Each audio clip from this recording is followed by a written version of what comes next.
This video features an audio reading on the literature and sources of Gnosticism, an excerpt from Fragments of a Faith Forgotten by G.R.S. Mead, 1900.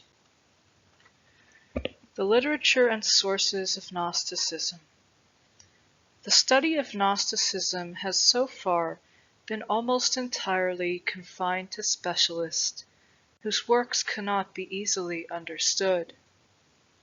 The ordinary reader is deterred by the wealth of detail, by the difficulty of the technical terms, by the obscurity of theological phraseology, and by the feeling that he is expected to know many things of which he has never even heard.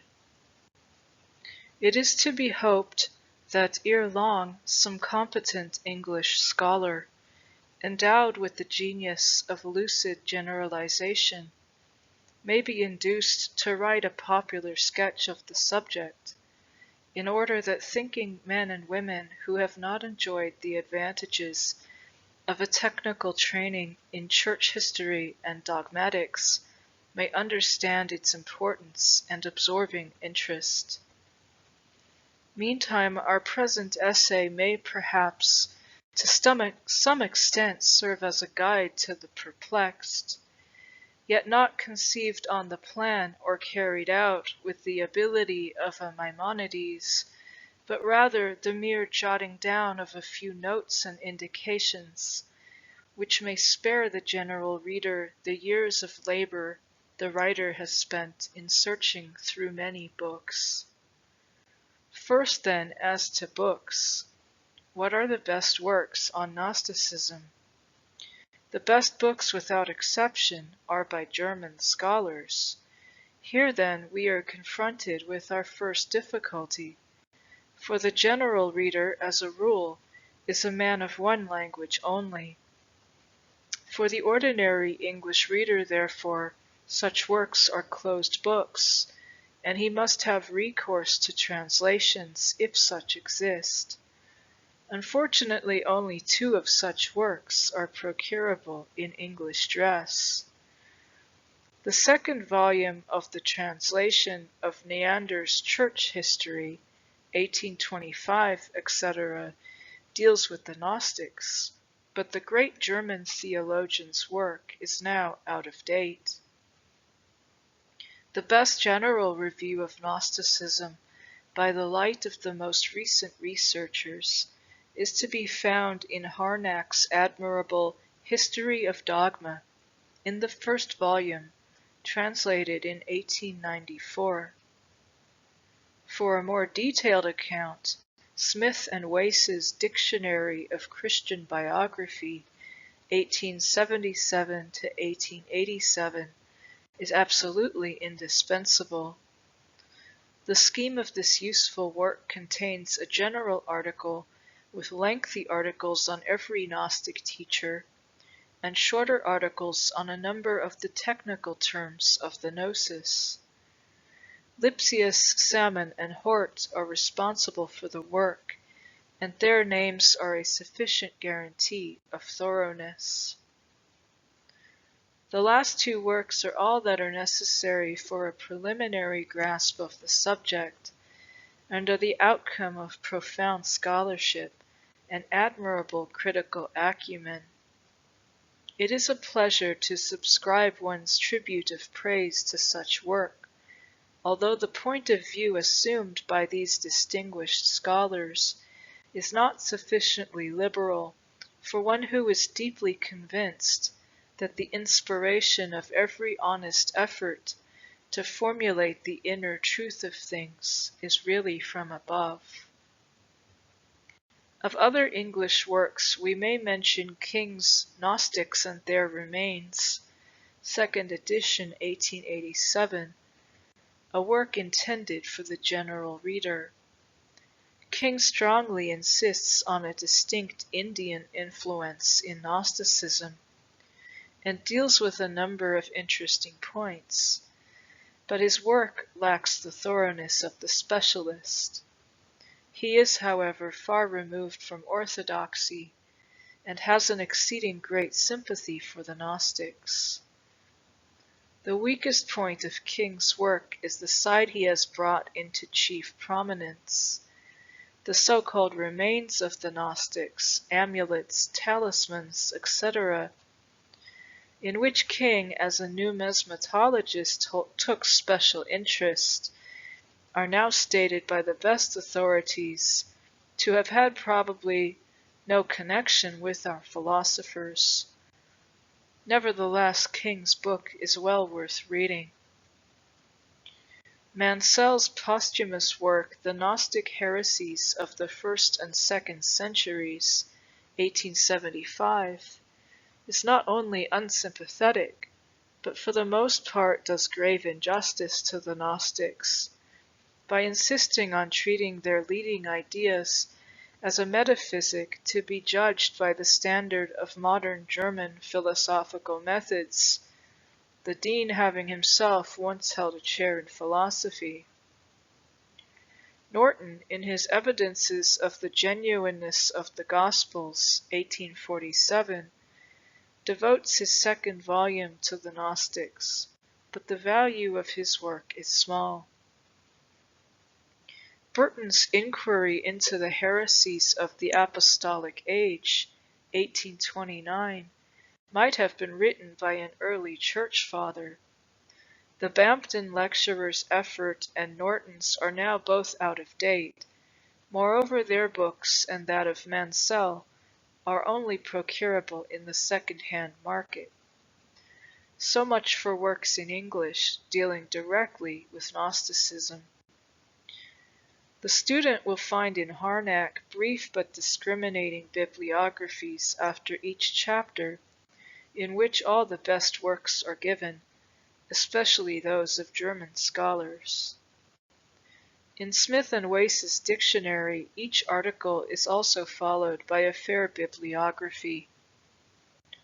A short general bibliography and also a list of nearly all the latest work done on the only direct documents of Gnosticism which we possess, is to be found in the introduction to my translation of the Gnostic treatise Pistis Sophia, 1896, and a classified bibliography of all the most important works is appended to this essay.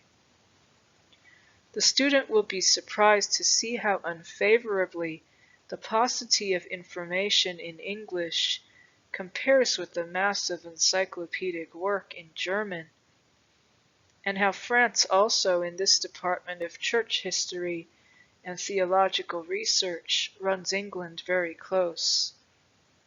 But the consideration of these works does not fall into the plan of this short essay.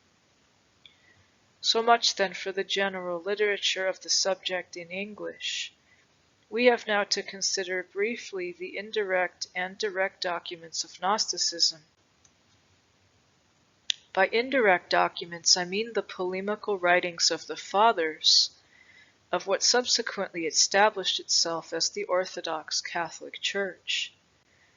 These indirect documents were practically the only sources of information until 1853, when Schwartz's translation of the Pistis Sophia was published.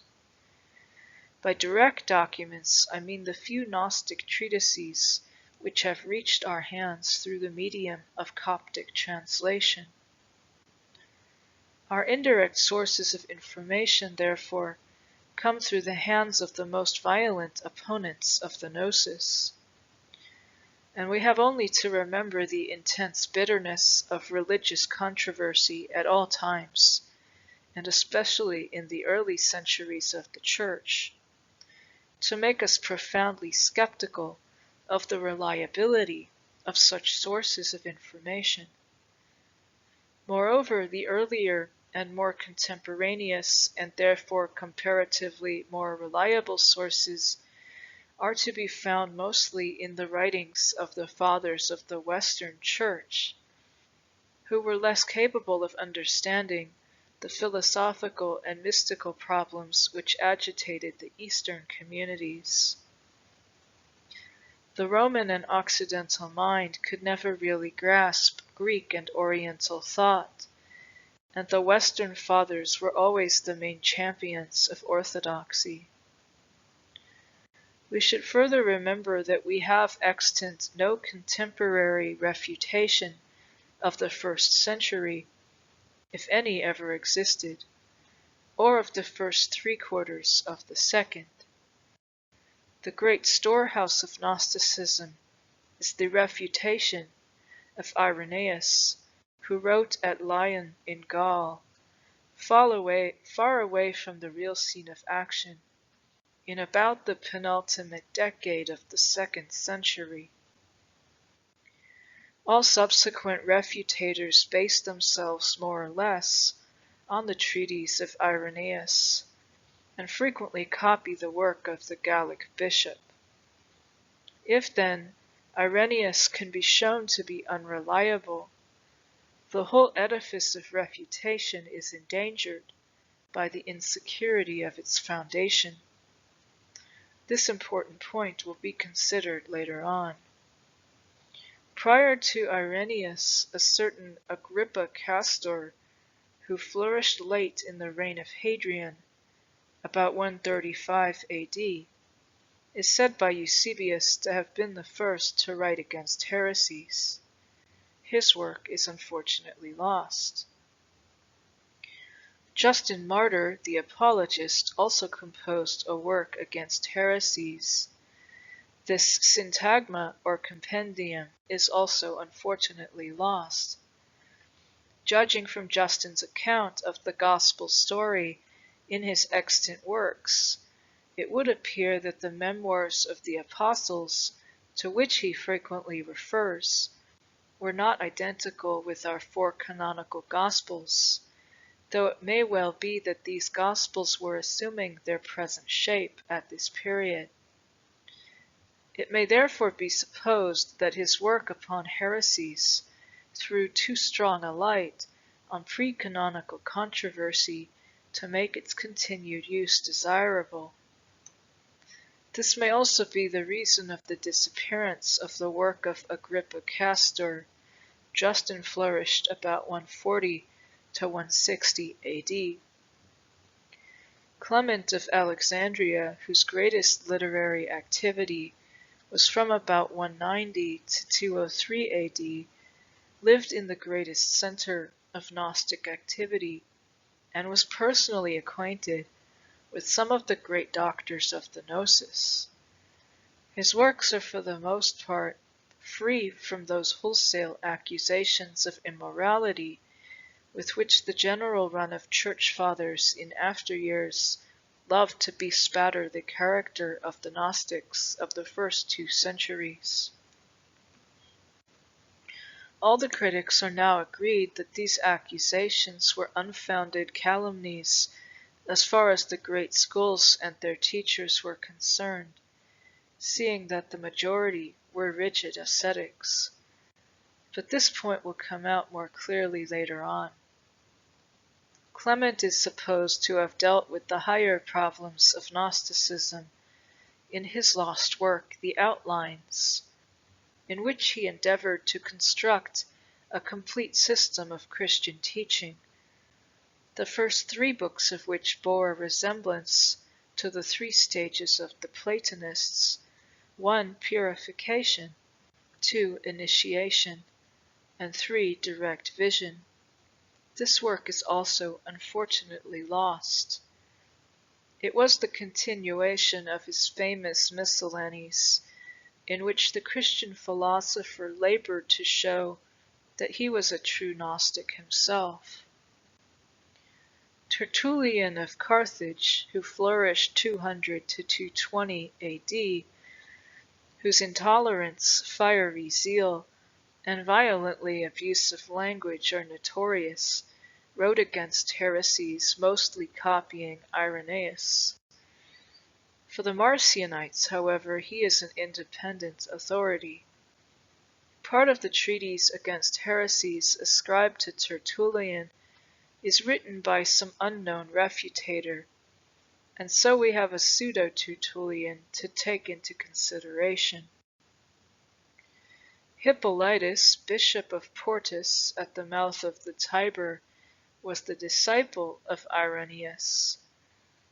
He wrote a compendium against all heresies, based almost entirely on Irenaeus, which is lost. But a much larger work of the same father was in 1842 discovered at Mount Athos. This purported to be a refutation of all heresies, and adds considerably to our information from indirect sources. For the work is not a mere copy of Irenaeus, but adds a large mass of new matter, with quotations from some Gnostic manuscripts, which had fallen into Hippolytus's hands. The composition of this work may be dated somewhere about 222 AD. About this time also, 225 to 250, Origen, the great Alexandrian father, wrote a refutation against a certain Celsus, who is supposed to have been the first opponent of Christianity among the philosophers, and who lived some 75 years before Origen's time. In this there are passages referring to some of the Gnostics. If then we include Origen's work against the true word of Celsus, we have mentioned all the fathers who are of any real value for the indirect sources of Gnosticism in the first 2 centuries. Philaster, bishop of Brescia in Italy, Epiphanius, bishop of Salamis in Cyprus, and Jerome fall about the last quarter of the 4th century, and are therefore, unless of course they quote from earlier writers, too late for accuracy with regard to the things of the first 2 centuries. Philaster, moreover, is generally put out of court owing to his overweening credulity, and the reliability of Epiphanius is often open to grave suspicion, owing to his great faculty of inventing or retailing scandals and all kinds of foulness. Eusebius is 50 years earlier, but there is little to be gleaned from him on the subject, and his reputation for accuracy has been called into question by many independent historical critics. Theodore's compendium, based on his predecessors, and dating about the middle of the 5th century, is far too late to add to our knowledge of the first 2 centuries. The study of these indirect documents has exercised the ingenuity of the critics and resulted in a marvelously clever feat of scholarship.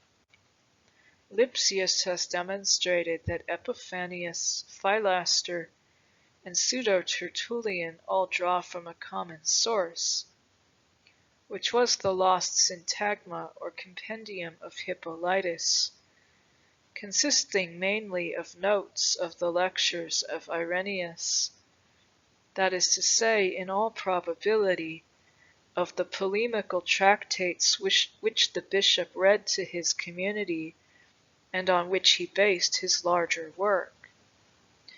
Thus reconstructing the lost document, he compares it with Irenaeus and infers for both a common authority, probably the lost syntagma of Justin. We thus see that our main source is Irenaeus. The refutation of Irenaeus is the storehouse of Gnosticism according to the Fathers for the first 2 centuries. Irenaeus lived far away in the wilds of Gaul. Is his evidence reliable?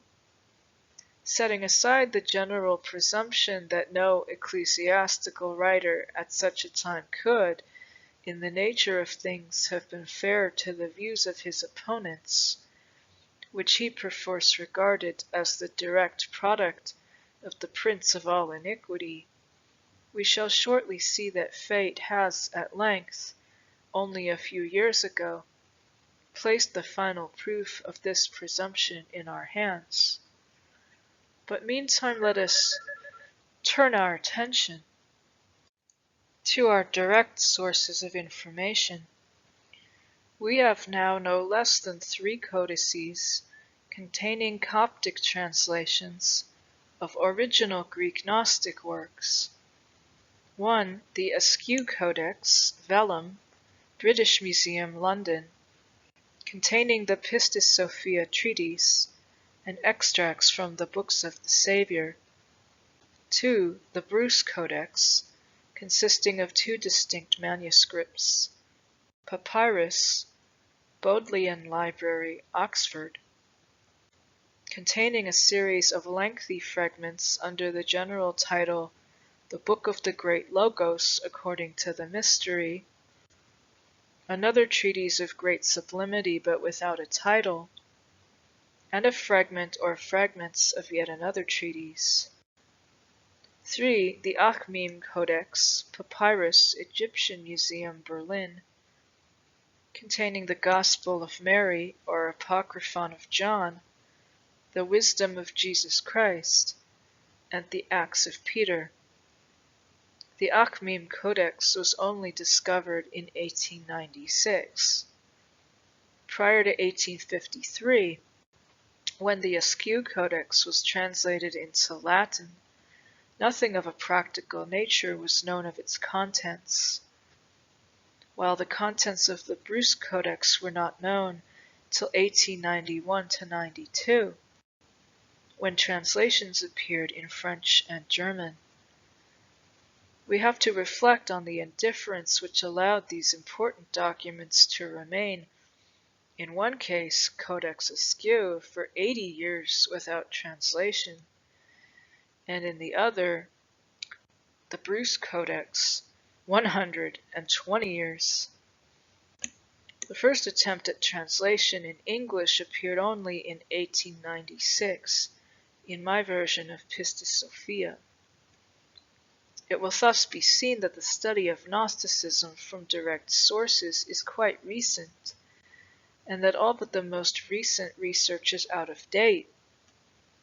This new view is all the more forced upon us by the latest discovery, which in the Achmim manuscript places in our hands the means of testing the accuracy of Irenaeus, the sheet anchor of heresiologists.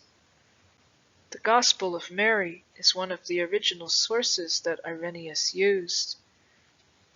We are now enabled in one case to control the Church Father point by point, and find that he has so condensed and paraphrased his original that the consistent system of the school of Gnosticism, which he is endeavoring to refute, appears as an incomprehensible jumble.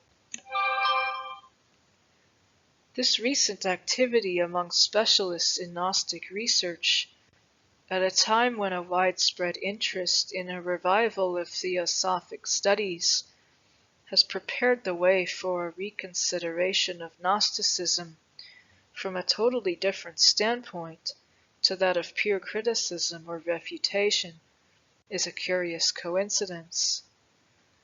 From the above considerations, it is evident that so far are the Gnostics and their ideas from being buried in that oblivion which their opponents have so fervently desired and so busily striven to ensure, that now at the opening of the 20th century, at a time when biblical criticism is working with the reincarnated energy and independence of a Marcion, the memory of these universalizers of Christianity is coming once more to the front and occupying the attention of earnest students of religion. In addition to these indirect and direct sources, there is also another source that may yield us some valuable information when submitted to the searching of an enlightened criticism. The legends and traditions preserved in the Gnostic Acts deserve closer attention than they have hitherto received, as we shall hope to show in the sequel by quotations from several of them. Thank you for watching. Please like and share this video, hit the subscribe button, and feel free to ask me any question in the comments section below. Due to the sacred nature of these videos, I would prefer to keep them ad-free. Please help me to do that by clicking the Patreon link in the description box below and make a donation to this channel. Every dollar counts. Thank you for your support.